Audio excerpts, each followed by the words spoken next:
Hi, everybody. Welcome to the Uncomfortable Truth podcast with myself. My name is Mario.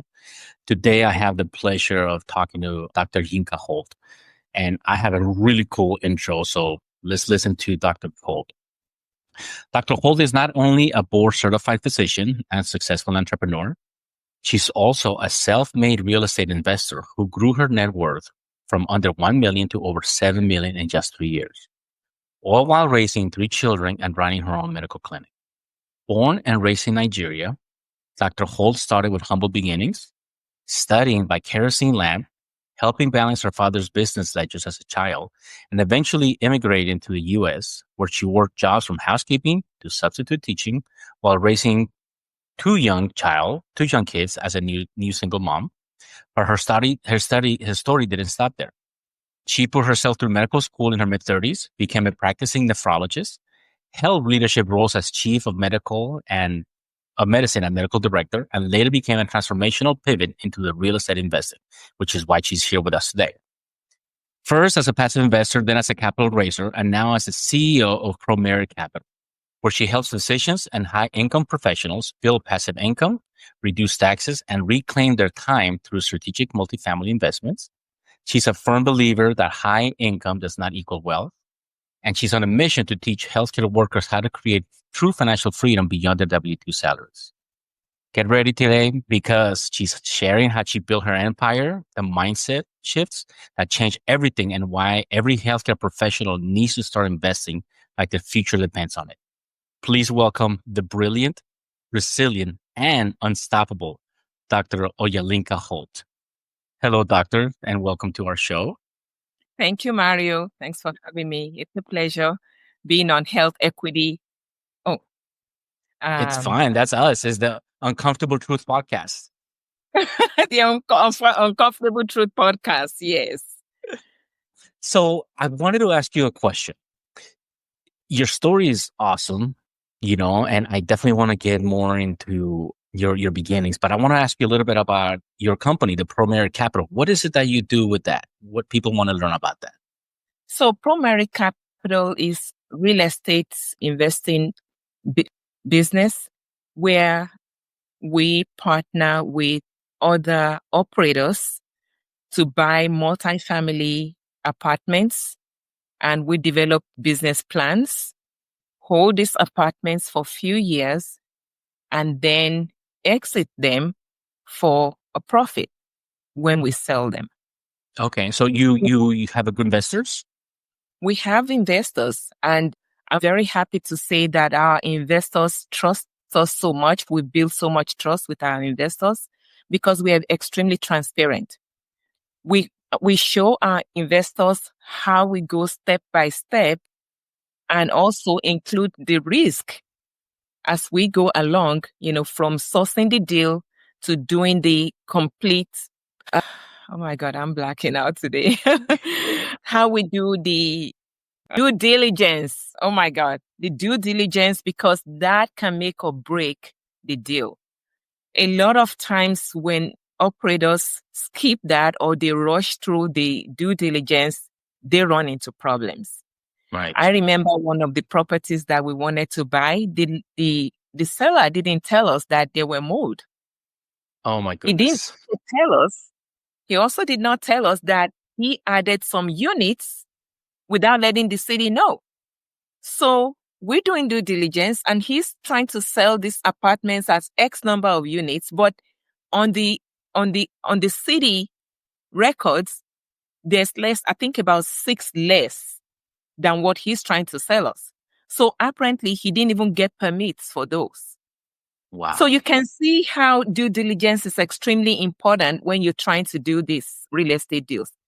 And apart from that, what the seller tells you or stuff like that, there's also other things about the market. If you don't do a real market survey and see what goes on in that market, and you just assume, the operators are bound to have serious problems. So there's so much that, goes into the real estate investing. And I've heard tons of news from investors, how they lost their money because, trusted this operator but this operator only showed them the shiny object and everything was positive, without showing them what could possibly go wrong.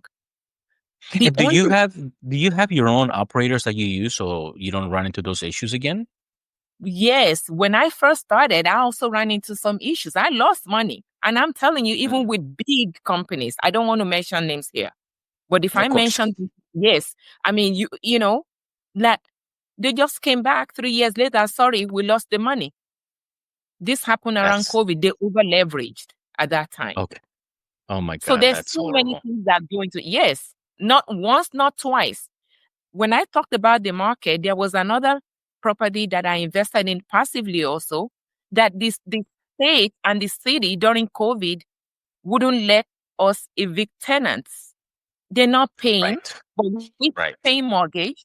And so, I mean, it's horrible. So all these things go into selecting the market where you are, because you want to make sure that those states and those cities and even counties, they are investor friendly. You So know? your story is really interesting. And we got connected by a fellow healthcare worker who's also in real estate. And my drive, like yourself, is to teach people that I love your statement, by the way, which says high income does not equal wealth, because most people don't realize that. They think that because they make 200, 300, $400,000 that they're rich, when in reality they're spending $500,000 and they're in the negative, and they're not being Exactly. smart. So Yep.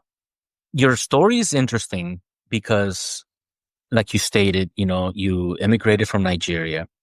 Uh, you had a goal to continue to grow and for your family and stuff like that. And you became a doctor, and you eventually, got into real estate investing. So my question is, what inspired you to begin your journey towards financial independence?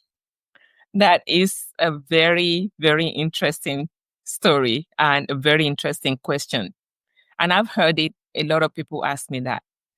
You know, when just like what I said, high income is not equal to wealth.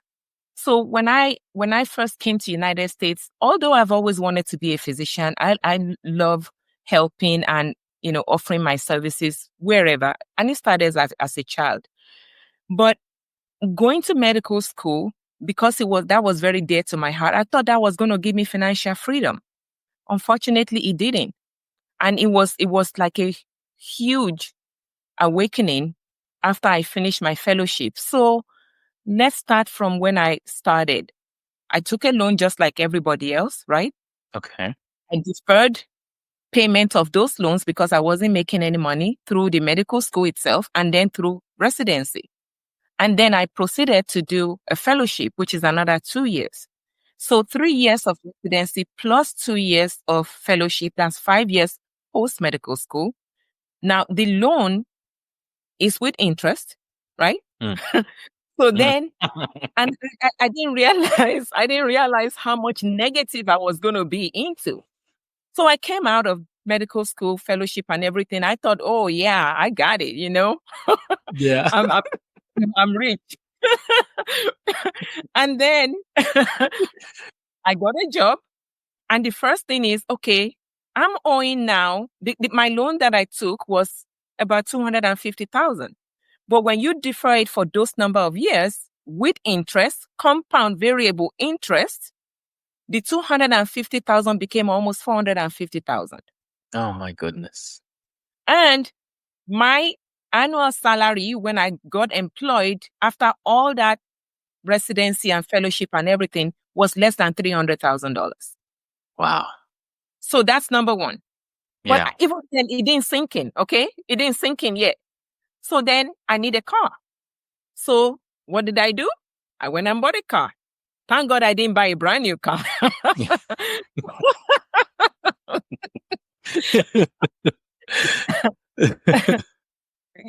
I bought, a fairly old car, few Okay. years, but I still got a note.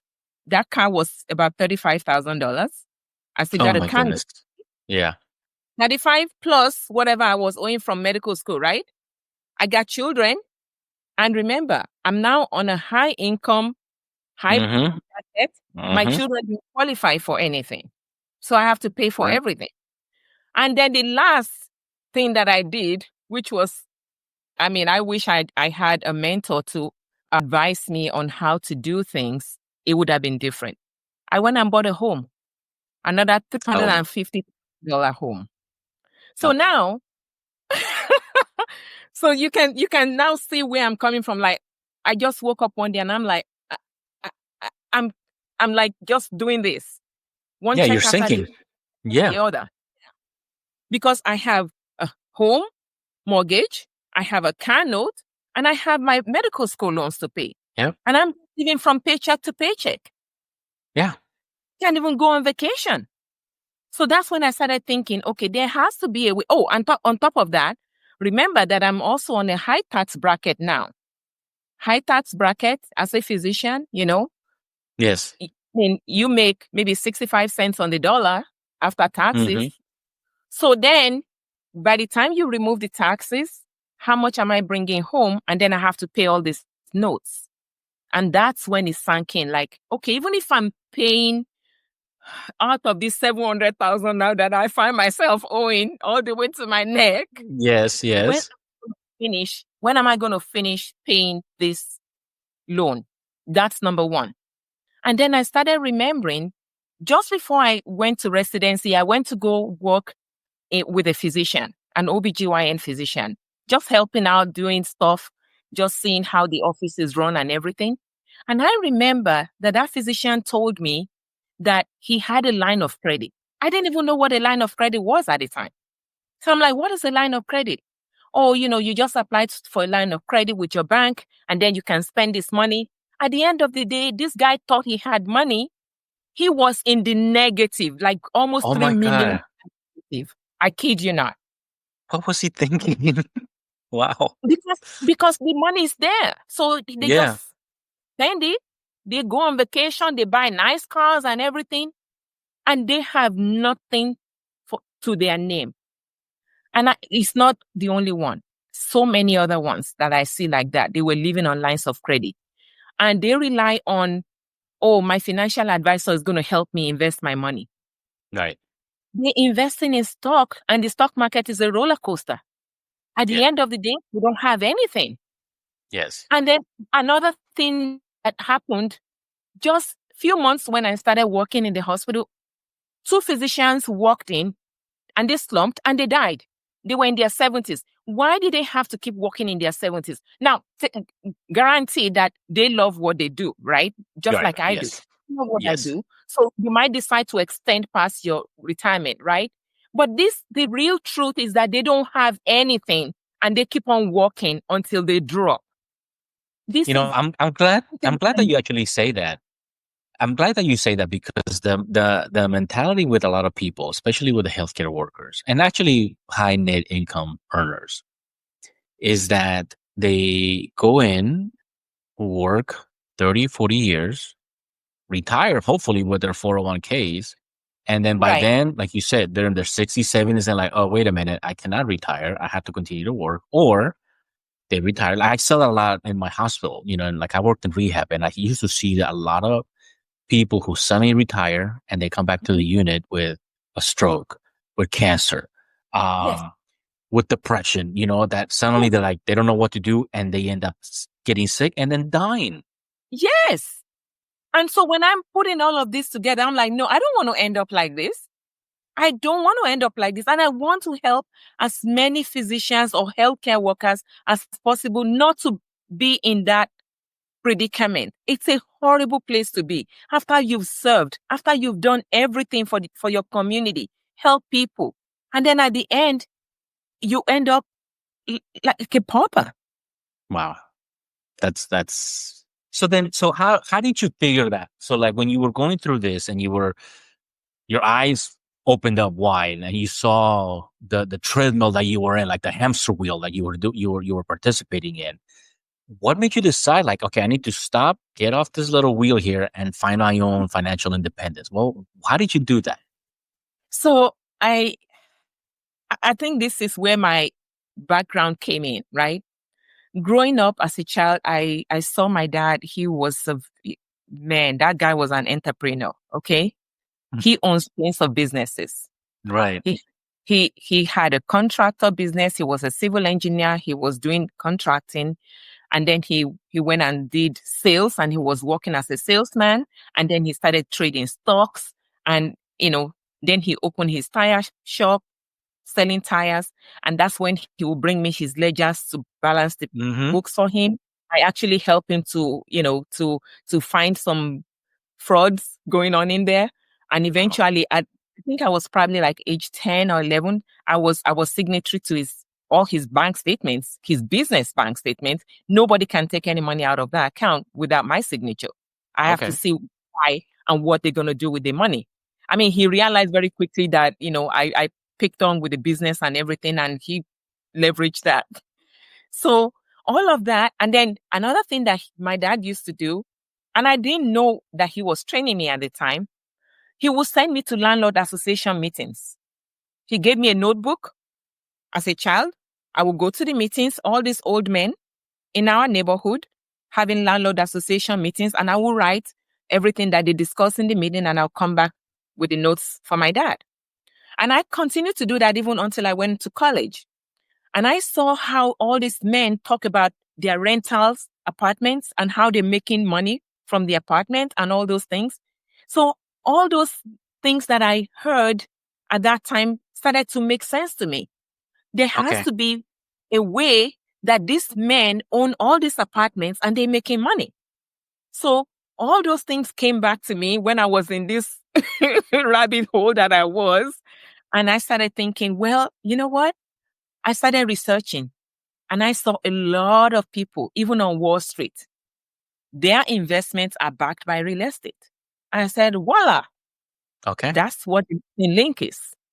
Okay. I So need to I'm glad you realized that you found your aha moment, right? Yes, And you've been doing this for a few years now.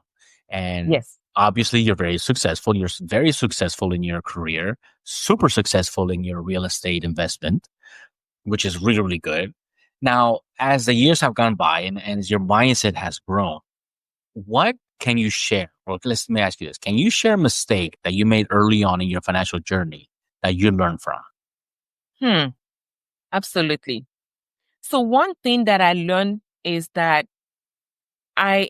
when I first started the real estate, even though I started investing passively, I didn't know how to look at the underwriting to know whether a deal is good or not.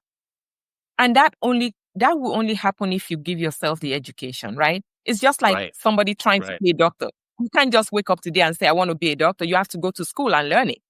That's Hmm. one thing that I didn't do early enough. I think if I had done that early enough and I know how to underwrite and look at the underwritings of the investments that they brought to me, I probably wouldn't have lost money because I would have realized that those investments are not going to make money. Right. You know, there's a way that they can, and I don't want to say they lie about the underwriting, but they can make assumptions that will never come to true, that may not be feasible in the real world, in the market that they are. So if those things are not, right, the investment might just go down the drain. Or maybe they're just so laid back. For you to operate and be successful, you have to make sure that you're looking at everything, your business plan. Right. Make sure that, how much am I, assigning for this? How much is the budget here? Are we meeting the budget? Are we over the budget? Why are we going over the budget? What is going on? Is there a way that we can reduce the expenses here and there? If they're not that savvy, or they just kind of laid back, or they delegate it to somebody else, things like that can happen. So that's one thing that I will say, that if I had learned or go to the mentorship earlier to learn everything about real estate, just like I took my time to go to medical school, I probably would have not lost the money. So one of the things that you do is that you like to teach healthcare workers about, Yes. investing and stuff like that.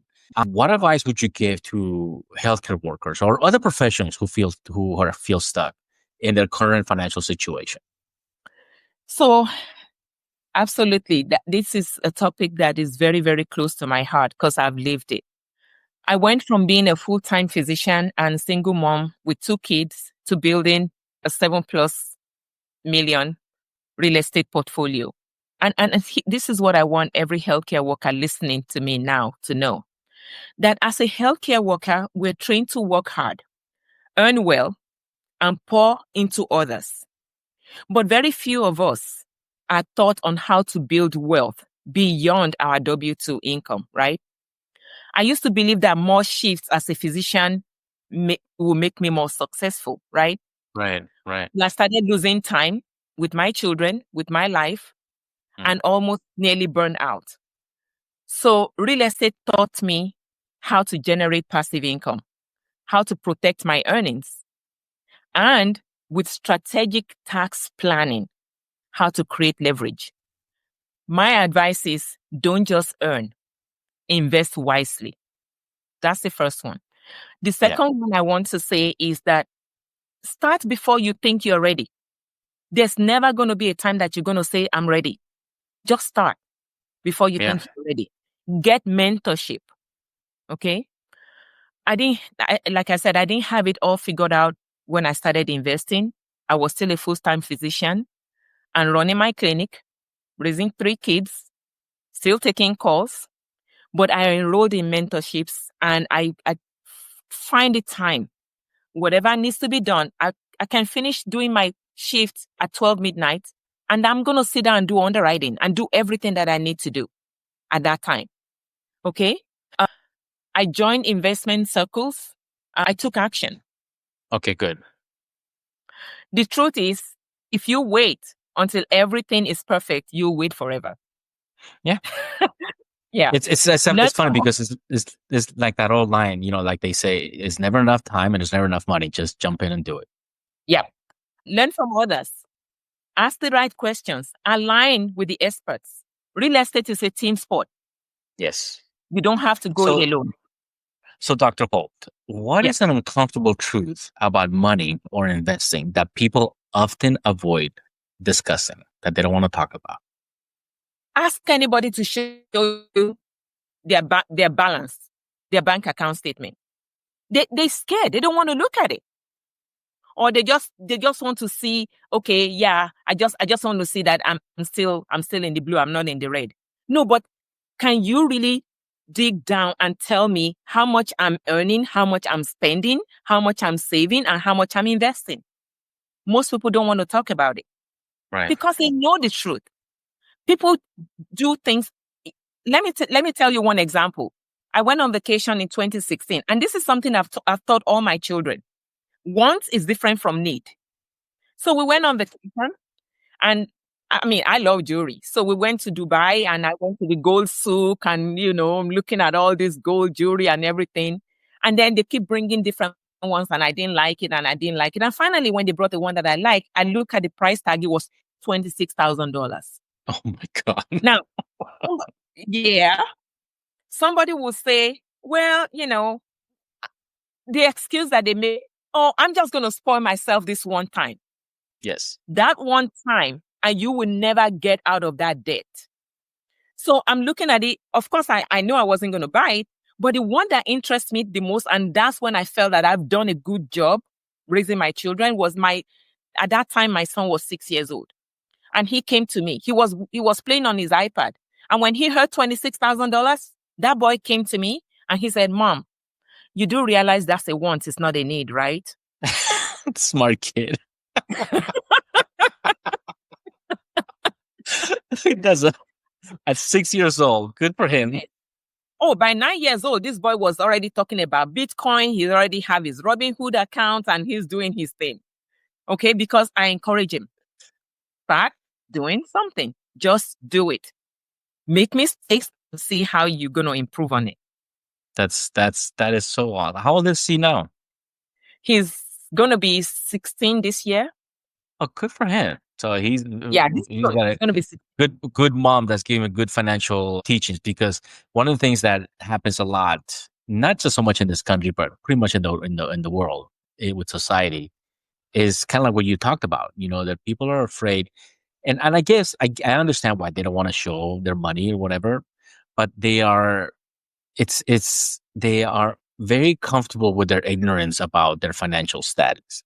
And a lot of parents don't teach their kids to be financially smart, because right. it's something that you're supposed to just go get a job, get paid, put money in the bank account, and then work, Yep. and that's a poor person's mentality. Yeah. All my children, I tell them, I need you to go and research and tell me, who have you seen that became wealthy from doing a salaried job? Yeah. Every single wealthy person that you can see in the top 10%, they are entrepreneurs. Yep. Don't settle for being a salaried worker. You're just going to be comfortable. Yes. You cannot build wealth with salary. That's 100%. So, Dr. Holt, how what is a common myth about building wealth that you would like to debunk? Hmm. Hmm. That is very, very interesting. I don't think I actually thought about that, but I actually thought that they would think, oh, because I'm rich, I'm wealthy. Rich does not equal wealth either. Right. Oh, because I have a job, I'm okay. You're not okay. You need to make yourself uncomfortable and get better every step of the way. I tell my children, even, after you've gone to college and everything, I want you to learn trades, learn something new so that you're versatile. I know I'm not really answering that question. It's because I actually never really thought about that question. Like, what is one myth that people Well, think about? a lot of people. So I can give you an example, and Right. this happens. I've seen this a lot with, like, maybe the younger Instagram type generation. Like, that like they'll say you'll have a guy or girl, right, person, post something, or like a picture in front of a Lamborghini or a Ferrari. And he's like, "Hey, I made this in 2 phone calls, and follow me and watch. You can get a Ferrari 2 in 2 weeks." So to me, that's a myth Oh, that people oh have. yeah, definitely. People I mean, people have that. It's alive, right? So what do you think that's something like that? oh yeah, that is true. I see that a lot. But how can you say, "Oh, I did this"? How long did it take you to do that? That's number one. You have to build it slowly till you get to the top. It's a cliche. Rome was not built in a day. It is true. Every time you try to do something, you're going to make mistake and you're going to improve upon that mistake. And that's what they're not telling. They're not telling the hard work that they need to put in before they get to where they are. I'm somebody that I don't shy from telling people what I do, how many hours I put in, Yes. and what I continue to do. I just even said it on this podcast. I said, with the mentorship, when I joined the mentorship, I know I have responsibilities in the hospital and I cannot play with people's lives. So I take care of that.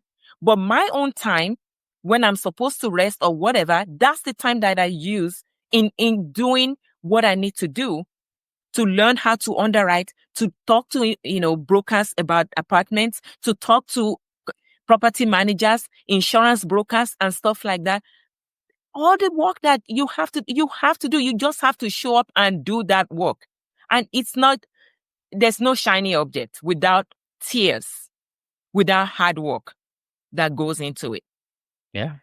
It's All kind of those it's kind of like things. when people I don't know if you ever heard of the saying about the bamboo roots. You familiar with the bamboo roots? So No. the Oh, analogy the is this. bamboo with So, head. Yeah. well, yeah. So you put a seed of bamboo right in the Mhm. ground, and it takes 5 years for it to grow. The reason for that is because during those 5 years is building a network of roots in the Yes. dirt, And that's it. right? Right. Within the 5 years, and it just shoots straight up. Right. You cut those bamboo, roots. I'm sorry, the bamboo itself. And then The within a day or two, it shoots straight up again, yeah. because it took 5 years to build a foundation. Yes. You need a strong foundation before you Correct. can go off and take off, and it's exactly what you're saying. Yes. So, I made that analogy earlier too. I said, when I wanted to become a doctor, I didn't just wake up and said, I'm going to be a doctor today. I went to I went to high school, I went to college, and then I did a pre-med. After pre-med, then I took an exam, MCAT, and then I passed the exam, and then I went to medical school. And then I finished medical school in 4 years, took exams again before I can start my residency. 3 exams. Then I started residency, and I still have to take a certification that I passed, and I became a board certified physician. The same way, every single job or whatever you can, business, there's protocols, there's steps, and you cannot jump it. Right. You have to build the foundation and start building upon that foundation step by step. So, Dr. Holt, I have a question. Yeah. You are extremely successful. You are somebody that's looking to start, right? That can use you as an example. Right. They see you as somebody who, like we said, you pay your dues, you work hard. You stated that working hard will equal success. You stated that foundation helps you build your future. You talk Yes. about, being smart about your money and stuff like that. So Yeah. I see you as somebody that people they need to look up to, right? However, I want to know what's behind the curtains. What is behind all that work? Like what, not necessarily what drives you, but what is something that is just the truth about being to where you get? Like, what would you tell somebody? Is it like, did you make this super easy, or how hard was it for you to get where you're at? So people need to know, like, was it like sleepless nights, working 2 jobs, 3 jobs? And how did you get to where you're at? Like, I see the glamour, I see the success story and stuff like that, but how did you get to this point? Thank you very much. That's a very, very good question. And it's a question that it could be heartbreaking too when I think about what I did before I get to where I am today. As you can imagine, being a single parent is not easy. Right. There's a lot of nights that I will cry myself to sleep because there's just no help out there. And even if I can ask for help, I need to pay, and I don't have the money to pay. When I came to this country, I did a PhD in organic chemistry and pharmacognosy. But because of how long it took me to get myself situated here, I couldn't just start to work as, a PhD holder anymore.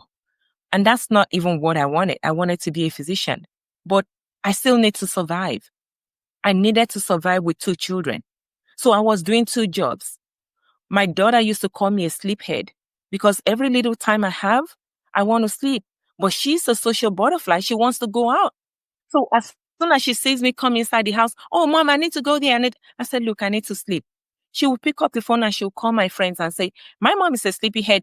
Do you think we can come spend the weekend in your house because you can take us here and there? I'd let them go. But the truth about these things is that I worked in hotels, laying beds, doing dishes. Yes. Even when I finished medical school, before I got into residency, I did a live-in home health where it's like a glorified housemaid job. Right. Clean the bathroom, clean the kitchen, drive the woman to grocery, take her to, her medical appointments, cook breakfast for her, do her laundry. It was a glorified housemaid job. But this is something that I had to do to survive. And when you start thinking about all those things and where I am now, I can only give thanks to God. It's not by my making. My favorite verse in the Bible is Proverbs chapter 3, verses 3-5. It says, lean not on your understanding. Acknowledge the Lord in all your ways, and he will make your path straight. Everything that I've done, I thank God because he gave me the strength. I know I have a lot of whys. But even without the strength and the wisdom from God, I don't think I will get to where I am today. But it's a lot of sleepless nights, a lot of crying that goes behind the curtains. And even when I became a physician, there's, I don't even want to talk about that. Difference between, you having to prove yourself because Right. you're a woman. Yep. In some communities, they feel like women are not equal to men, even in the same profession. Right. What about the fact that I'm immigrant, I'm not from here, and I have to prove myself way and beyond so that they can know that I know what I know. Those things can be very hurtful, but these are things that I didn't take as negative. I take it as a positive. It drives me. The more I have to prove myself, the more I'm proving myself and the more I'm putting my head high up. But I don't want people to think that it's easy to get to where I am. You have to put the work, you have to grow the roots, lay the foundation, and then you can slowly begin to enjoy it. I think that everything that you just stated, I'm glad that we're talking about it because a lot of people have that fallacy that they think they can just show up and get rich and be wealthy and do everything that you've accomplished, in your life without the hard work. And I am so thankful that you mentioned the tears and the sleepless nights and not being able to spend the time with the kids that you want to and stuff like that. And how God provided you a pathway, Yes. and the strength. But I Yep. also think that in addition to all that God gave you, they gave you the tools that you needed, but it's up to you to use the tools. And so give yourself credit for the tools that you use that you were given to become successful because wow. I mean, it's amazing to see where you're at and your story definitely needs to be told because that's what I like to hear from people, the rawness, right? Yeah. How it is so difficult because I like you, I'm on this interesting mission to tell people that every time you look at somebody who's successful, you need to look at the other side. It's like a yin and yang, right? Yep. There's a lot of sacrifice that goes behind the curtain that people Yes. need to be aware. And thank you for doing that because that's really cool. So now that we know all that, and like I promise you, I'm respecting your time because I know you're working today, so I want to respect your time. I'm going to ask you just two questions. How would you define true wealth and fulfillment beyond just money? There's so many types of wealth. There's physical wealth, there's financial wealth, there's health and happiness. The true wealth comes from how happy you are inside. A lot of people can have money, but they're not happy. And that's not wealth. There's time wealth. Like, okay, now I have all the time and I can spend time with my family. So when you put all of that together, wealth is not just one thing. It's all around every totality of how you feel around you. You can be wealthy because you have a lot of friends, you have support, you have your family that can support you. And so Yes. you have, that kind of wealth. So there's different kinds of wealth. And it's not just about the money. I went into real estate because I wanted to have that financial freedom, which is the financial wealth. And so that I can stop trading my time for money. And the truth is, even though I thought I was just going to go in and I can't just up and go like that. It's something that you have to plan strategically. But if you surround yourself with people, you getting ideas, getting knowledge, getting wealthy by all these people and your family, immediate family, that is what I define as true wealth. Yeah. That is beautiful. That's perfectly said. And I'm glad you said that because people need to hear that, you know? Okay. Last question. Now that you share with us, the struggles and the hardships that it took for you to get to where you're at, what would be a piece of advice that you can give to somebody who's just starting out, in whatever they're doing, whatever they're either doctors or nursing or becoming an architect or whatever, but also like you and your father that have that entrepreneurial like seed in them. They're Right. like, I don't want to be doing this, clock in, clock out kind of job. I want to do something more. What would you recommend to them? Just like I said, I would say get mentorship in anything that you want to do. First of all, think about what you want to do and what are your true superpowers. Because people might want to do something, but they're not good at it, right? You have to first do an introspection, look at yourself, and see what are those things that I'm good at and how can I improve on those things. That's the number one. Because for somebody to actually do something and not feel burdened, they have to enjoy it. So find something that you can truly enjoy. It will bring you joy. It won't feel as if you are overtasking yourself, and then start. Now, if you're going into real estate, get mentorship. Whatever you want to do, that whichever vehicle you want to use to get to where you need to go, learn and learn it very well. Now, don't underestimate how much value you bring and just, being who you are. That's beautiful. I'm glad that you state that because people need to hear that. It's really good to hear that from people like yourself who are super successful, and people need to realize that this is the advice that they need to follow from somebody like yourself. And I thank you for that. So as we're ending, where can people find you? So let us know where people can get a hold of you if you have like an Instagram account or LinkedIn or whatever. So let us know where we can get a hold of you. So first, they can reach me on my website, which is https://www.promeritcapital.com. They can reach me at Yinka Holt Real Estate. They can reach me on Instagram and on LinkedIn. They can reach me at Dr. Yinka Holt. Beautiful. Thank you so much for today. I really appreciate your time. I really appreciate the knowledge that you gave me, and to the people that are going to be listening to this, because you speak the truth and it's tons of great information that you gave us. So thank you very for much, everybody, Mario. I appreciate you. Thank you so much. And for everybody that's listening, we'll catch you in the next episode. Take care. Thank you.